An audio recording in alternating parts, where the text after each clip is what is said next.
Luto na, guys. Naglagay na po ako ng oil. So, ayan. Prito na natin.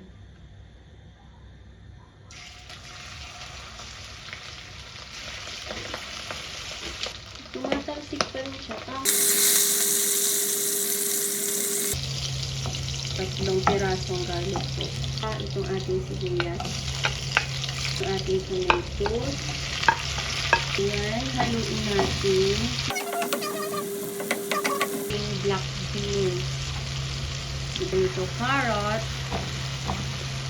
Ito natin yung ating oyster sauce. Ito po ay calamansi juice.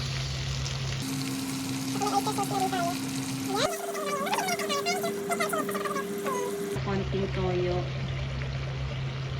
Kilid ang maalat. Tapos guys, ilagay na natin yung ating bangus.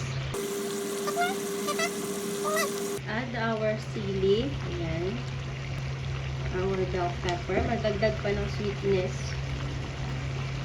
Onion ring. Tcharan! Dito natin siya ilalagay. So, ito na siya. Tapos na. Wala nang iklabor.